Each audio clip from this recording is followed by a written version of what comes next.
Primera de Pedro, en el capítulo 1, en los versos del 13 al 23. Esto lo vamos a leer rapidito. Primera de Pedro 1, del 13 al 23.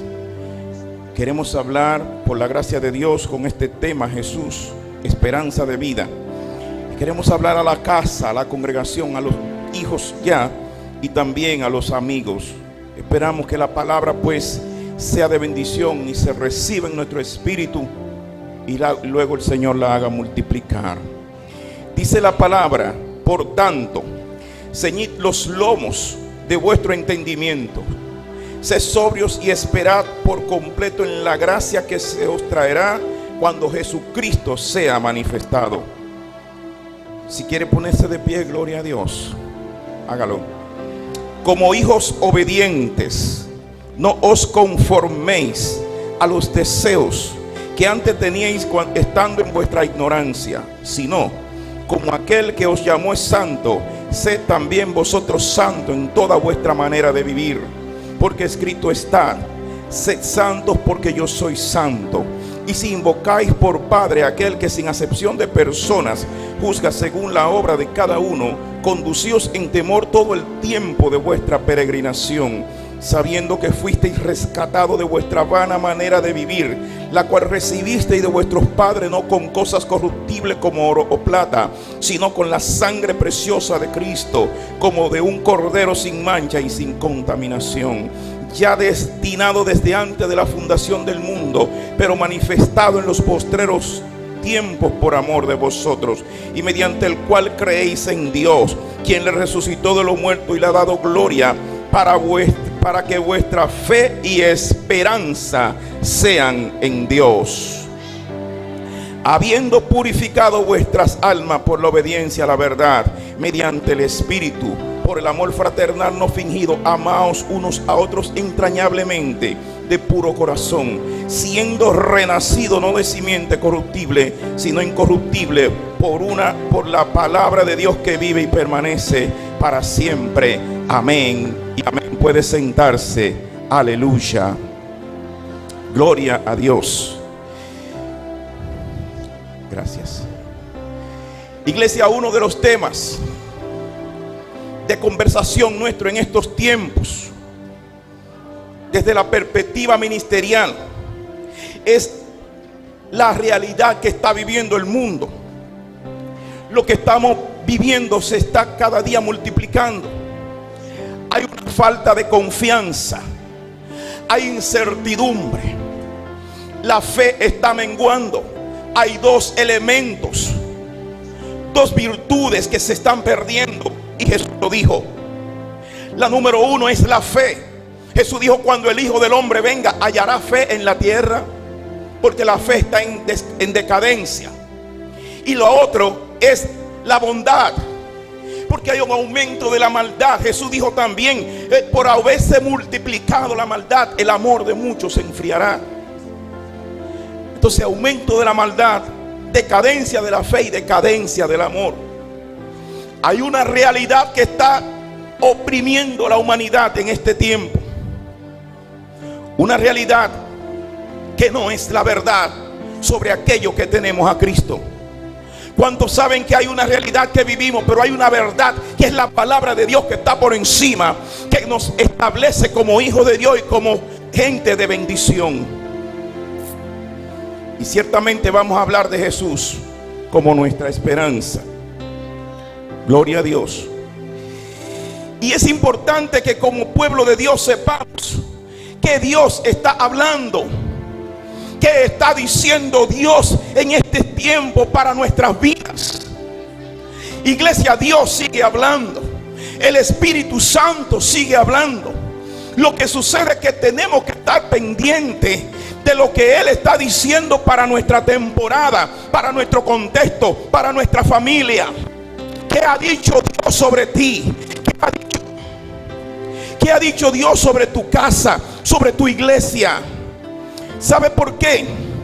Porque todo el tiempo Dios ha actuado con su pueblo.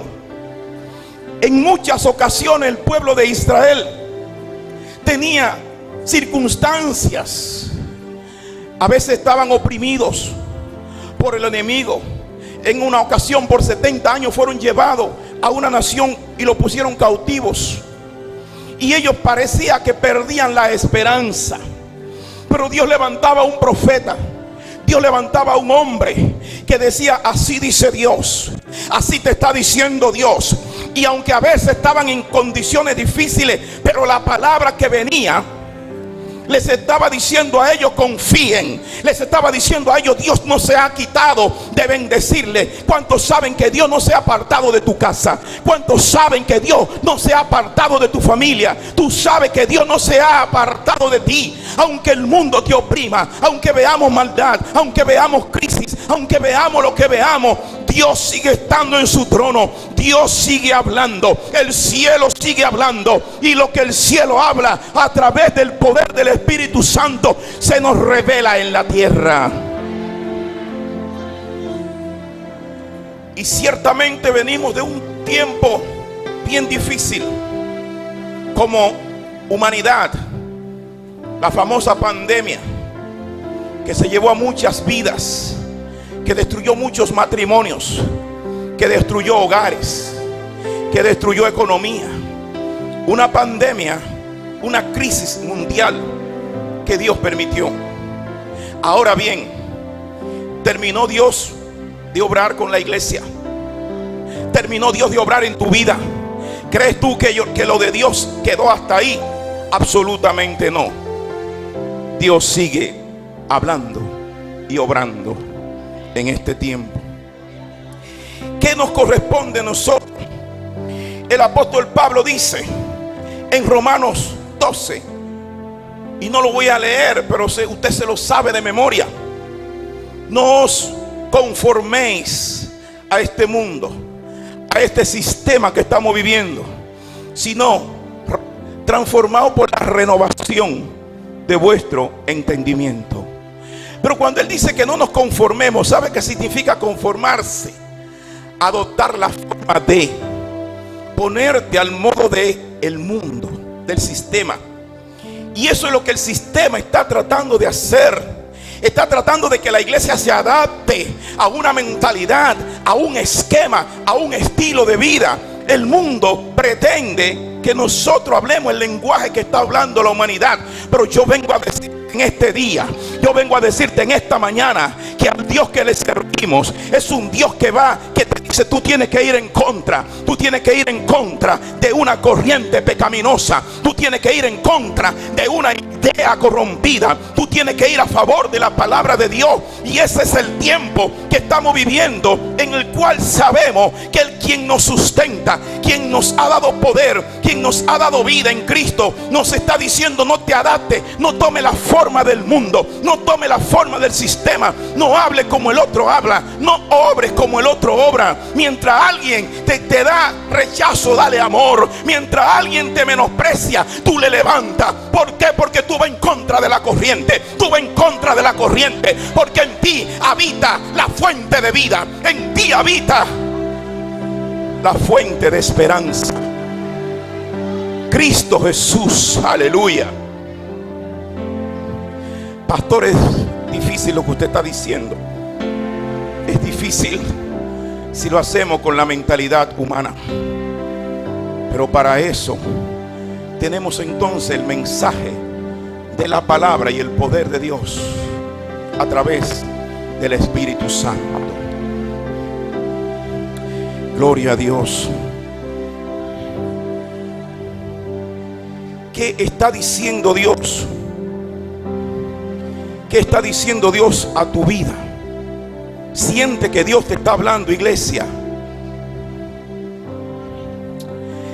En el Nuevo Testamento citamos situaciones del Antiguo, pero en el Nuevo Testamento todos los escritores, la mayoría de los apóstoles, cuando leemos nos damos cuenta de que ellos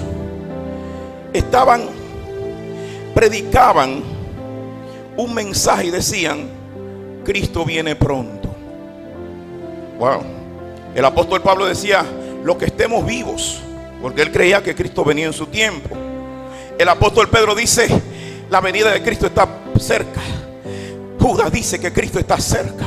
Juan creía que Cristo estaba cerca, porque ellos vivieron con una esperanza.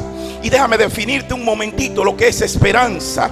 La palabra esperanza consiste en esperar la ayuda de Dios en este mundo, en esta vida, y la gloria eterna tras la muerte o la venida de Jesús. Lo estoy definiendo bíblicamente. Esperar la ayuda de Dios en este mundo y la gloria eterna tras la muerte o la venida de Cristo. ¿Por qué se habla de esperanza? Porque la esperanza y la fe se complementan. No es lo mismo. Yo sé que la madre espiritual estuvo hablando de la esperanza. La fe es tu convicción en Dios, pero la esperanza es la expectativa de que lo que tú confías lo vas a recibir. Y para que me pueda entender, dice la Biblia que los demonios creen y tiemblan. ¿Por qué? Porque no tienen esperanza. Porque saben el poder de Dios, conocen el poder de Jesús, saben la autoridad que tiene Dios, y ya los demonios fueron sentenciados a prisiones eternas, al castigo eterno. En ellos no hay esperanza, aunque tienen fe. ¿Me explico?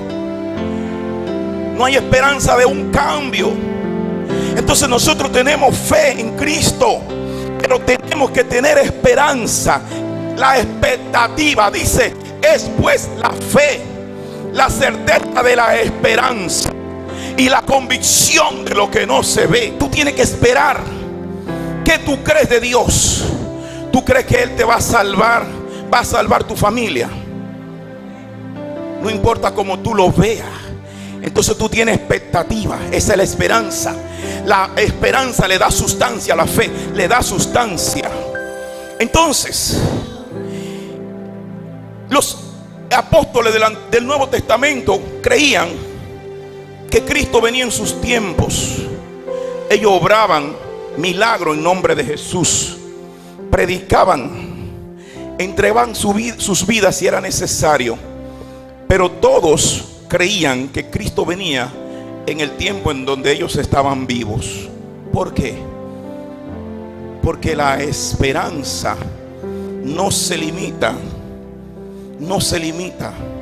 Y ellos creían que viviendo en fe y esperando la venida del Señor, en algún momento lo iban a ver. Y yo quiero decirte esto como iglesia, porque en este tiempo hay personas que no están esperando la venida de Cristo. Hay gente que está viviendo un evangelio desconectado de los tiempos proféticos. Y por eso dice la Biblia que será gloriosa la venida de Cristo para los que le esperen, para los que tengan esperanza. Déjeme decirle que lamentablemente hay cristianos que no tienen expectativa de que Cristo viene y no se están preparando correctamente. Están viviendo un evangelio, pero están proyectados en el tiempo cronológico a que pasen los años. Los apóstoles creían que Cristo venía en sus tiempos, y por eso ellos predicaban, enseñaban, direccionaban la iglesia, pero decían: Cristo viene, porque esa era su esperanza. Entonces, cuando tú tienes una esperanza, tú te preparas para recibir. Cuando tú tienes una expectativa de Dios, tú te preparas para recibir la bendición de Dios. Tú te preparas para recibir la bendición de Jesús. ¿Alguien me está entendiendo? ¿Cuáles bendiciones, entre otras, tenemos de Cristo?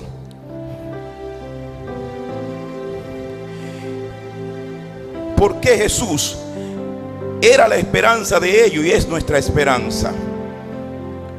Porque fue y sigue siendo la provisión del Padre, la provisión del Dios nuestro.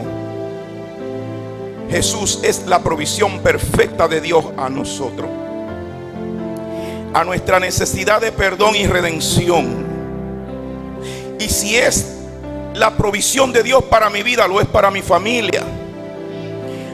Que tú tienes a alguien, que tú ves la ciudad que uno ve pecado por todas partes, inmundicia. Pero los que estamos en Cristo sabemos que así como la misericordia de Dios nos alcanzó, como el perdón de Dios vino a nosotros porque le aceptamos, nosotros tenemos esperanza de que nuestra ciudad, de que nuestra nación va a cambiar. ¿Cuántos dicen amén? Tenemos expectativa de que el poder de Dios se va a manifestar en una salvación, y veremos a la gente corriendo a las iglesias, corriendo a los lugares a decirle: Señor, yo me entrego a ti. ¿Cómo no poder creer y esperar de un poder tan grande y de una obra tan grande como la de Cristo? Yo quiero que tú pongas expectativa en la salvación de tu familia, de ese primo, de ese tío, de ese familiar que tú dices: no hay esperanza. Él no la tiene, pero tú la tienes en Dios por él. ¿Cuántos dicen amén? Porque Jesús es nuestra esperanza. Porque fue la respuesta a nuestras enfermedades. Cáncer, lupus, sida, diabetes, enfermedades terminales. En la cruz Él la pagó por nosotros. Entonces, si tenemos fe en que Él es el sanador, tengamos expectativa de que la sanidad va a llegar a mi vida, o a mi casa, o a mi familia. Tengamos esperanza. Él es la puerta de entrada al reino de Dios. Entonces eso implica que podemos venir a Él y entrar. Pero también Él se revela como el único y verdadero camino que nos lleva a Dios. Yo lo creo, pero tengo que caminar en esa fe, teniendo expectativa de Él, de que las bendiciones en esta vida del reino de Dios me van a alcanzar. Yo tengo que tener expectativa de que lo que Él logró en la cruz para mí, y como dice la Escritura, buscar primeramente el reino de Dios y su justicia, yo tengo que tener expectativa de que van a venir las añadiduras. Varón, di amén. Porque Él la proveyó. Hay bendiciones para esta vida. Hay bendiciones que te corresponden. Él es tu esperanza y ya Él la proveyó para ti. Gloria a Dios. Él es nuestra esperanza, porque es la fuente de liberación de todo tipo de cautividad. Yo no quiero entrar en lo profundo allí, pero cuando Jesús murió, descendió a los infiernos. Y no fue simplemente estar muerto. Descendió a los infiernos y luego subió victorioso. Pero cuando estuvo en el infierno, dice que venció la cautividad, destruyó lo que cautivaba al hombre. En los 3 días que Jesús estuvo muerto bajo la tierra, no fue descansando, fue rompiendo los diseños infernales. ¿Para qué? Para que nosotros sepamos que Él es nuestra esperanza de liberación. Cuando vemos personas con maldiciones generacionales, cuando vemos personas con crisis que no son sujetas a medicamentos, ataduras que no son sujetas a un consejo. La pastora está aconsejando, pero la persona tiene un problema mayor espiritual. Y le hablamos de Cristo y dice: sí, yo sé que Cristo existe. Tenemos que llevar nuestra expectativa a la liberación.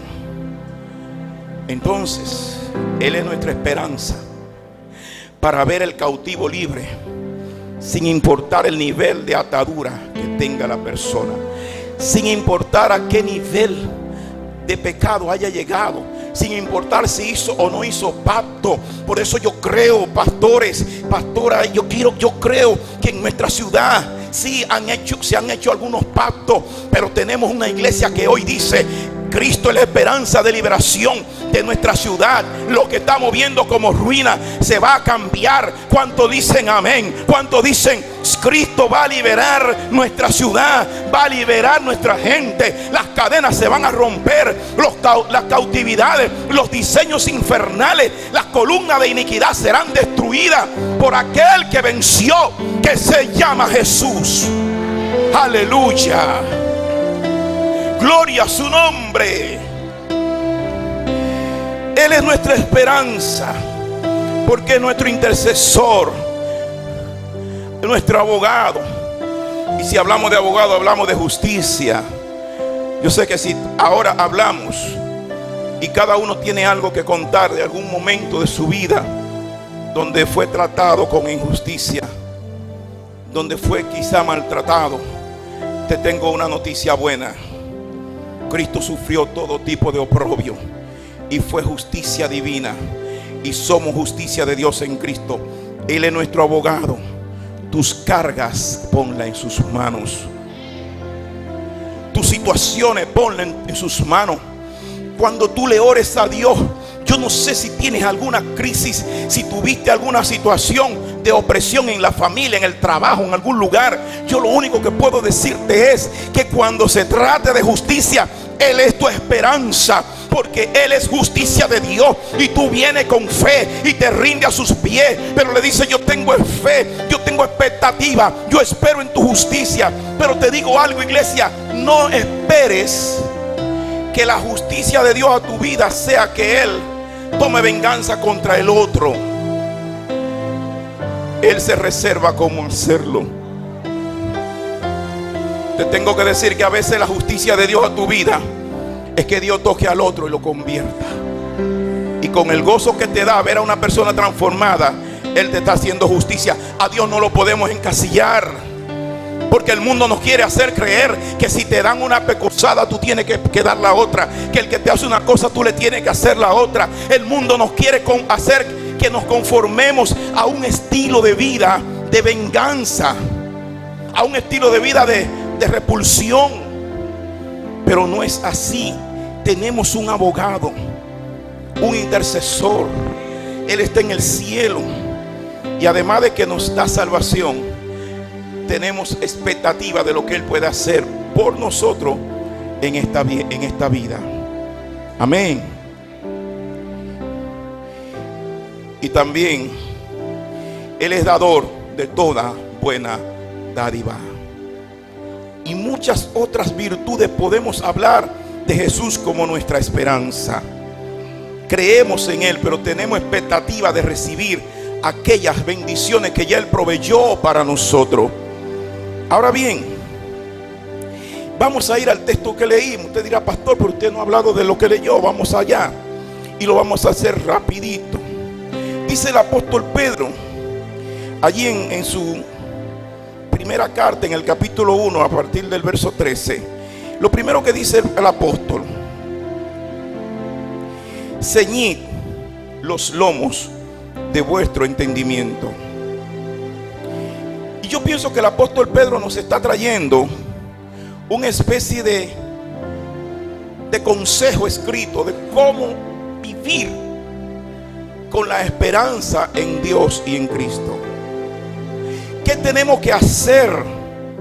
Porque podemos creer y esperar, pero también nos corresponde actuar. Algo tenemos que hacer. Y Pedro, porque tenemos que agradar a Dios, y Pedro estaba dando unos consejos porque él creía que Cristo venía, y le estaba hablando a una iglesia en una crisis, pero para que esté lista si el Señor venía, para que todos alcancen su vida eterna. Pedro dice: ceñid los lomos de vuestro entendimiento. Ceñir es adherir, ajustar. Y te voy a poner un ejemplo bíblico. Hoy en día, aunque se quiere volver a esa moda, los hombres y las mujeres vestimos diferentes. En aquellos tiempos los hombres vestían como con una especie de toga, y era una toga ligera, como sobre su cuerpo. Pero cuando tenían que hacer algún trabajo, entonces ellos tenían un cinturón que lo ajustaban. Se bajaban la toga y ajustaban el cinturón, y la toga o el vestido le quedaba firme en sus hombros. ¿Me explica? Eso es como cuando la mujer se pone un vestido que no puede ir solo y se amarra una correíta. Me copió, ¿verdad? Y ese es el ejemplo que el apóstol Pedro usa. Ceñid los lomos de vuestro entendimiento. Eso yo voy a tratar de hablarle esto para que me entiendan hasta los niños. El entendimiento es el conocimiento revelado. Es cuando lo que conocemos ya lo podemos usar. Se lo voy a explicar de una manera. ¿Cuántos conocen el avión? ¿Cuántos conocen un avión? Se lo ve volando, ¿verdad? Hasta los niños saben lo que es un avión. Ahora levánteme la mano. ¿Cuántos saben cómo opera el avión? El conocimiento es la manera en cómo Dios nos permite saber cómo opera la palabra de Dios a través de nosotros. Conocemos la Biblia, pero hay momentos que la Biblia se nos tiene que dar, tenemos que entenderla. Y Pedro dice: ceñid los lomos de vuestro entendimiento. Cuando usted va a la presencia de Dios, cuando usted lee la Biblia, entonces lo que es conocimiento se le va a revelar. Diga conmigo: conocimiento revelado. Vamos, dígalo, iglesia: conocimiento revelado. Eso es como cuando estamos en la escuela y te explican la matemática y el profesor dice: ¿tú entiendes? No, yo no entiendo. Y le explica de nuevo. Dios se encarga de que la palabra de Dios que conocemos, su palabra, se nos haga entendible, se nos haga digerible. Y cuando una verdad de Dios ya es entendible por ti, cuando ya tú entiendes la palabra, tú te apropias de ella. Esa es tu verdad, y con esa verdad tú vas a golpear la mentira de la realidad que está viviendo el mundo. No importa que te digan: hay una enfermedad mortal que va a destruirte, pero tú tienes una verdad revelada que es tuya, y tú dices: yo creo en la verdad porque tengo esperanza en aquel que se llama Jesús, que proveyó para mí sobre esa enfermedad. ¿Me explico? Y el apóstol dice: los lomos de vuestro entendimiento. ¿Pero para qué? Porque en nuestra relación con Dios necesitamos que Él constantemente nos esté dando a entender lo que Él está hablando a través de la palabra, o lo que el cielo está hablando para nuestra temporada.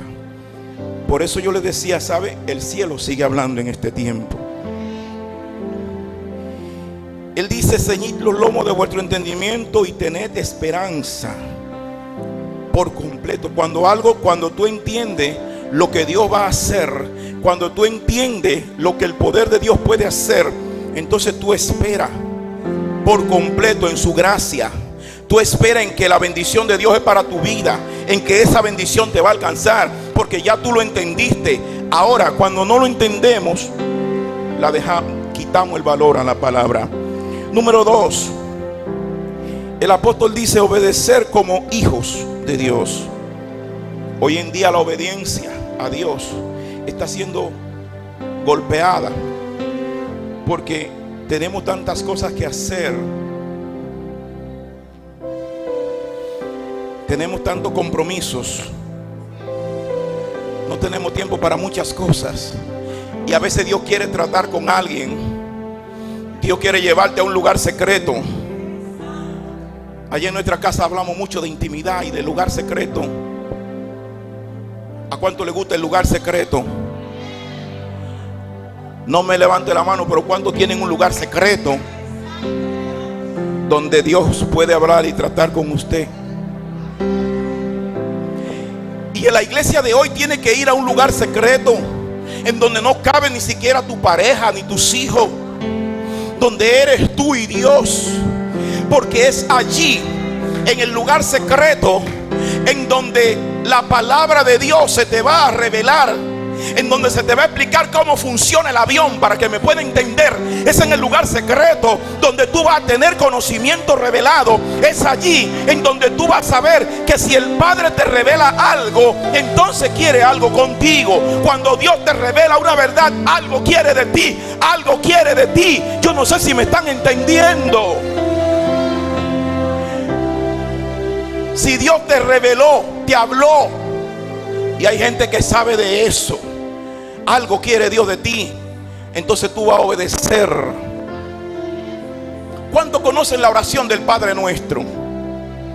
Amén. Padre nuestro que estás en el cielo, santificado sea tu nombre. Venga y hágase. Déjelo hasta ahí. ¿Sabe que Jesús dice en esa misma enseñanza? Cuando tú ores a tu Padre, abre la puerta de tú y entra y cierra la puerta. Cuando tú entras a un lugar secreto a hablar con Dios, tú cierras la puerta de la habitación y cierras la puerta de tu vida a las cosas terrenales y al mundo. Eres tú y Dios. Y dice Jesús: y tu Padre que ve en los secretos, no es que te ve de rodillas, es que ve los secretos de tu corazón, te recompensará en público. Porque ¿sabe qué? Cuando dice el Padre nuestro, venga tu reino, es porque hay un rey. Vengo a Él, entro a Él como Padre, entro a la habitación y Él es mi Padre. Pero cuando se me revela, cuando Dios se te revela, te ordena como rey. Él es tu Padre en intimidad, pero para tu obediencia Él es tu rey. Y a los reyes ni siquiera se le podía dar la espalda. Cuando alguien iba donde un rey, tenía que caminar, salir de espalda hasta que podía voltear. Y Él se te revelará como rey, pero tú tienes que obedecerle como a Padre, siendo hijo. Gloria a Dios. ¿Me están entendiendo? En un lugar secreto, Él es mi esperanza, pero tengo que obedecerle como hijo. Y como hijo tengo que tener relación con Él como Padre. Y Él como Padre se me va a revelar. Él como Padre me va a hablar. Él como Padre es más allá de lo que hacemos, es más allá de la rutina. Es algo que tiene que ir en profundidad, en entrega, en una genuina devoción. Aleluya. Y Él es tu esperanza. Pero se te va a revelar Dios. Se te va a revelar. En el secreto te va a hablar. Y después que Dios se te revele, tú tienes que entrar en una obediencia y obedecerlo como a rey. Venga tu reino. Porque en el mundo que estamos viviendo, si no obramos bajo las leyes del reino de Dios, a donde Jesús nos da entrada, no podremos ganar las batallas. Porque ¿sabe cómo funciona el reino de Dios? Por desplazamiento. Diga conmigo: desplazamiento. El reino de Dios, donde llega, el de la tiniebla se tiene que mover. Donde Jesús llegaba, los demonios salían corriendo. ¿Sabe por qué hablamos esto? Porque en la medida en que como pueblo de Dios nosotros tengamos esperanza de lo que Dios va a hacer, tenemos que saber con quién lo va a hacer. ¿Saben con quién es que Dios va a traer el avivamiento y la reforma a la familia? ¿Alguien sabe con quién? Diga conmigo: conmigo. Diga usted: conmigo. Levante su mano y diga: conmigo. Cuenta conmigo, Señor, para transformar, para cambiar. Cuenta conmigo, Señor, conmigo. Cuenta con mi casa, cuenta con mi familia. Cuenta conmigo para la transformación, porque tú eres la esperanza de vida. Y hay quienes no la tienen, pero a través de nosotros tenemos que ir, pero con conocimiento y revelación de Dios. No es nuestra voluntad almática, no es por nuestra buena fe que la gente será libre. Es con el poder que se va a generar de una relación íntima con Dios. Aleluya. ¿Alguien entiende?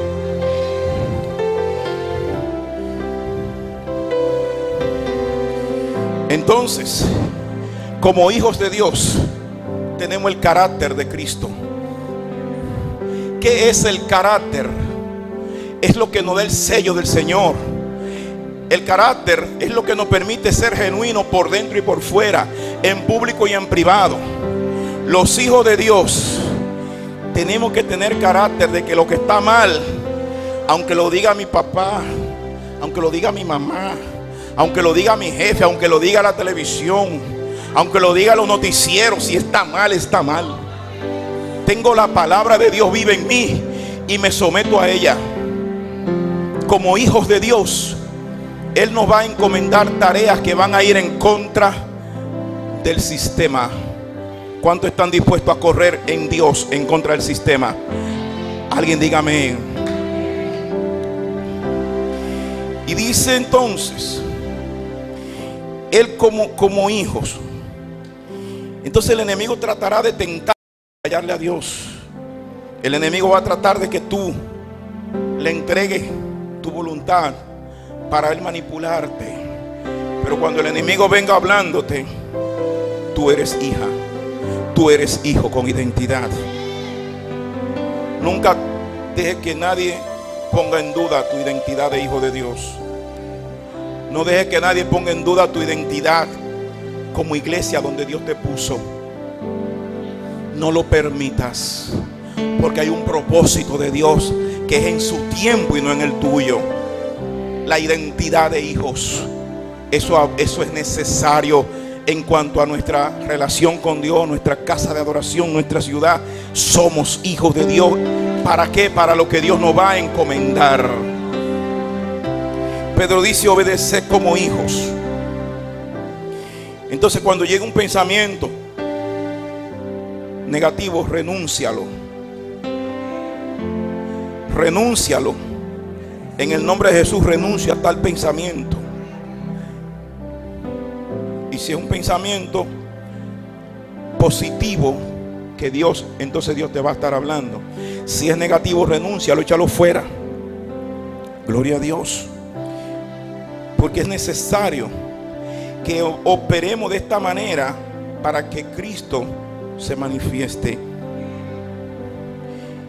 Dice Pedro: no os conforméis a los deseos que teníamos estando en la ignorancia.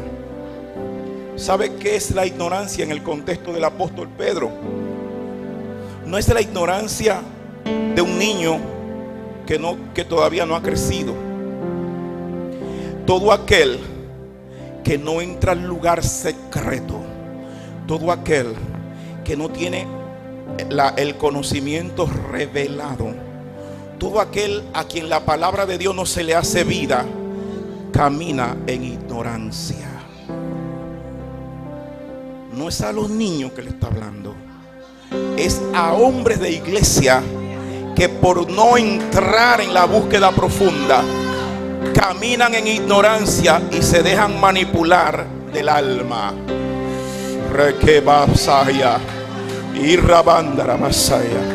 Cuando tú tienes conocimiento, no hay ignorancia. Tú no vas a ignorar ni las maquinaciones del enemigo, ni vas a ignorar los pensamientos del mundo. Tú no vas a ignorar, porque tú conocerás la voluntad de Dios. Y entonces, desde que llegue un pensamiento nocivo a tu mente, tú dirás: eso no es de Dios y fuera de mi vida.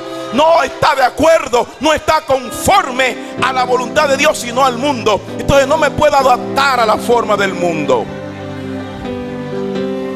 Porque para que Cristo, y esto voy siguiendo lo que Pedro está diciendo, y vamos a ver ya concluyendo.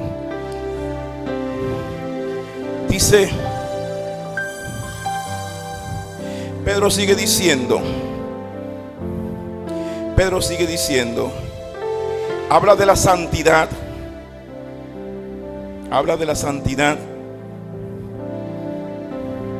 ante un Dios que es santo, porque tenemos esperanza de ver su rostro. ¿Cuántos quieren ver el rostro de Dios? Pero del lado de los que se vayan con Cristo, porque todo ojo le verá. Todo ojo le verá. Hello, denle un aplauso al Señor.